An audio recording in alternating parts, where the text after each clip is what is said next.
మహారాష్ట్ర ఎన్నికలు కీలకమైన తెలుగు నేతల మధ్య చిచ్చుబెట్టబోతూ ఉన్నాయా?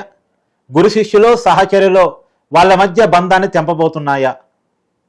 ఇది కీలకాంశంగా మారింది. మహారాష్ట్రలో ఎన్నికలు జరుగుతూ ఉన్నాయి. తెలుగు నాయకులంతా కూడా వాళ్ళ పార్టీల కోసం ఎన్నికల ప్రచారం కోసం మహారాష్ట్ర వెళ్తూ ఉన్నారు.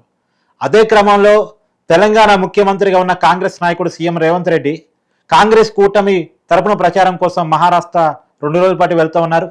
అదే క్రమంలో ఆంధ్రప్రదేశ్ ముఖ్యమంత్రిగా ఉన్నటువంటి నారా చంద్రబాబు నాయుడు ఆయన ఎన్డీఏ కూటమిలో భాగస్వామి కాబట్టి ఎన్డీఏ కూటమి తరపున ప్రచారం కోసం ఆయన కూడా 2 రోజుల పాటు మహారాష్ట్ర ఎన్నికల ప్రచారానికి వెళ్తూ ఉన్నారు. మరోపక్క ఆంధ్రప్రదేశ్ డిప్యూటీ సీఎంగా ఉన్నటువంటి పవన్ కళ్యాణ్ తను కూడా ఎన్డీఏ కూటమిలో భాగస్వామి కాబట్టి తను కూడా 2 రోజుల పాటు మహారాష్ట్ర ఎన్నికల ప్రచారానికి వెళ్తూ ఉన్నారు. కీలకమైన ఈ ముగ్గురు నాయకులు తెలంగాణ ముఖ్యమంత్రిగా ఉన్నటువంటి రేవంత్ రెడ్డి కానీ, ఆంధ్రప్రదేశ్ ముఖ్యమంత్రిగా ఉన్న చంద్రబాబు నాయుడు, డిప్యూటీ ముఖ్యమంత్రిగా ఉన్న పవన్ కళ్యాణ్ కానీ ముగ్గురు కూడా మహారాష్ట్రలో ఎన్నికల ప్రచారానికి వెళ్తూ ఉన్నారు తమ కూటముల తరపున ప్రచారం చేయడానికి. కానీ ఈ ముగ్గురు కూడా మహారాష్ట్రలో తెలుగు వాళ్ళు ఎక్కువగా నివసించే ప్రాంతాన్ని టార్గెట్ చేయబోతున్నారు. అక్కడే ఎన్నికల ప్రచారం నిర్వహించబోతా ఉన్నారు. సహజంగానే ఇప్పుడు చంద్రబాబు నాయుడు కానీ పవన్ కళ్యాణ్ కానీ ఎక్కువగా టార్గెట్ చేసేది కాంగ్రెస్నే. అలానే సీఎం రేవంత్ రెడ్డి టార్గెట్ చేసేది బీజేపీని ఎన్డీఏ కూటమిని. కానీ ఆ క్రమంలో మాటలు తూటాలు పేర్చుకునే క్రమంలో విమర్శలు ప్రతి విమర్శలు చేసుకునే క్రమంలో సహజంగానే ఎన్డీఏ కూటమిలో భాగస్వాములుగా ఉన్నటువంటి జనసేన టీడీపీ గురించి కూడా రేవంత్ రెడ్డి ఏమైనా వ్యాఖ్యలు చేసే అవకాశం ఉందనేటువంటిది చర్చనీయాంశంగా మారింది. లేదు అంటే చంద్రబాబు నాయుడు పవన్ కళ్యాణ్ కాంగ్రెస్ని తిడతారు కాబట్టి కామన్గా దాన్ని కౌంటర్ చేసి దానికి కౌంటర్ ఇవ్వాల్సిన బాధ్యత కూడా రేవంత్ రెడ్డి ఉంటుంది. కాబట్టి ఈ క్రమంలో చంద్రబాబు నాయుడు పవన్ కళ్యాణ్ చేసిన మాటలకి రేవంత్ రెడ్డి కౌంటర్ ఇస్తారా అనేటువంటిది కూడా ఒక చర్చనీయాంశంగా మారింది. వీరంతా తెలుగు వాళ్ళు ఎక్కువగా నివసించే ప్రాంతాన్ని టార్గెట్ చేస్తారు కాబట్టి చంద్రబాబు నాయుడు ప్రచారం చేసే చోటే ఆ ఏరియాల్లోనే రేవంత్ రెడ్డి కూడా పై ప్రచారం చేస్తారు. కాబట్టి చంద్రబాబు నాయుడు కాంగ్రెస్ని తిట్టినప్పుడు ఆ మాటలకి ఖచ్చితంగా రేవంత్ రెడ్డి సమాధానం చెప్పాల్సిన పరిస్థితిలో పడతాడు. కాబట్టి ఆటోమేటిక్గా చంద్రబాబు గారి మాటలకు రేవంత్ రెడ్డి సమాధానం చెప్పే తప్పనిసరి పరిస్థితుల్లో కౌంటర్ ఇవ్వాల్సి వస్తుంది అనేటువంటిది ఆసక్తికరంగా మారింది. ఏమి ఇస్తారు, ఎలా ఇస్తారు అనేటువంటిది. ఎందుకంటే రేవంత్ రెడ్డి రాజకీయ ప్రస్థానం 2006 నుంచి స్టార్ట్ అయింది. 2006లో జడ్పీటీసీగా స్టార్ట్ అయ్యారు.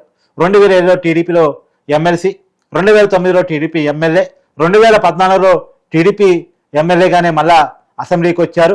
తెలంగాణ వచ్చిన తర్వాత మారిన రాజకీయ పరిణామాల్లో ఆయన కాంగ్రెస్ పార్టీలో చేరటం, 2019 ఎన్నికల్లో అసెంబ్లీలో ఓడిపోయి, అంటే 2018 డిసెంబర్లో జరిగిన తెలంగాణ అసెంబ్లీ ఎన్నికల్లో అసెంబ్లీలో కొడంగల్ నుంచి ఓడిపోయి 2019లో పార్లమెంటు మల్కాజిగిరి నుంచి ఎన్నికై కాంగ్రెస్ పార్టీ తరఫున ఆయన ఎంపీ అయ్యారు. తర్వాత 2023 ఎన్నికల్లో అసెంబ్లీ నుంచి కాంగ్రెస్ గెలవటం, ముఖ్యమంత్రి కూడా అయ్యారు. కానీ ఆయన ఎక్కువ సహచారం మొత్తం టీడీపీతోనే ఉన్నారు.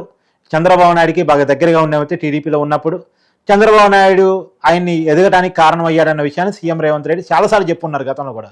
చంద్రబాబు నాయుడుతో మంచి సంబంధాలు ఉన్నాయని. ఇప్పటికే బీఆర్ఎస్ పార్టీలో ఎక్కిరిస్తూ ఉంటాడు. రేవంత్ రెడ్డి చంద్రబాబు ఏజెంట్ అని కూడా చెప్తా ఉంటారు.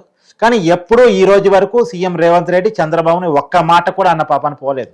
పార్టీ మారిన క్రమంలో కానీ తర్వాత రాజకీయ పరిణామాల్లో కూడా ఈ రోజు వరకు చంద్రబాబు నాయుడిని ఒక్క కామెంట్ కూడా రేవంత్ రెడ్డి చేయలేదు. పైగా పొగిడే ప్రయత్నమే చేశారు.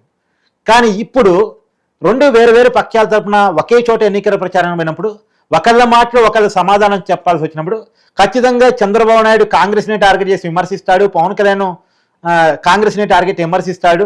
కాబట్టి ఆ మాటలకు కౌంటర్ ఇచ్చే పక్షంలో చంద్రబాబు నాయుడు, పవన్ కళ్యాణ్, రేవంత్ రెడ్డి ఒక మాట అనాల్సి వస్తే ఎలా అంటాడు అనేటువంటిది ఒక ఆసక్తికరమైనటువంటి పరిణామం. అందులోనూ పవన్ కళ్యాణ్తో కూడా రేవంత్ రెడ్డికి మంచి సంబంధాలు ఉన్నాయి. వీరిద్దరికీ నిజానికి పవన్ కళ్యాణ్ కాంగ్రెస్ అంటే పడదు.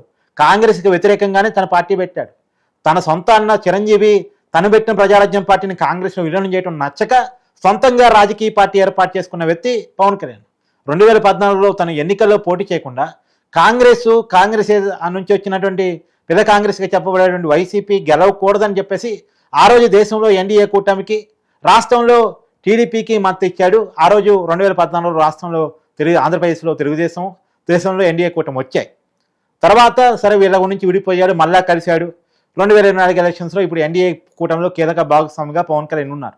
కానీ వ్యక్తిగతంగా రేవంత్ రెడ్డిని పవన్ కళ్యాణ్ పొగిడారు. ఈ మధ్యకాలంలో హైడ్రా నిర్ణయం చాలా మంచిగా ఉందని చెప్పారు. తెలంగాణలో వరద బాధితులకి స్వయంగా పవన్ కళ్యాణ్ రేవంత్ రెడ్డితో భేటీ అయ్యి మరి తన సహాయాన్ని ₹1 కోటి అందించే చెక్కు కూడా అందించడం జరిగింది. కాబట్టి వీళ్ళిద్దరి మధ్య మంచి సంబంధాలు ఉన్నాయి. చంద్రబాబు నాయుడుతో అయితే చెప్పలేం, కొత్త మంచి సంబంధాలు చాలా కాలంగా ఉన్నాయి. రాజకీయం కూడా ఎదిగింది టీడీపీ పార్టీలోనే రేవంత్ రెడ్డి. ఇప్పటికీ రేవంత్ రెడ్డి మంత్రివర్గం కానీ సహచర టీంలో కానీ ఎక్కువగా టీడీపీ వాళ్ళే కనపడుతూ ఉంటారు. టీడీపీ నుంచి తనతో పాటు వచ్చిన వాళ్ళే కనపడుతూ ఉంటారు.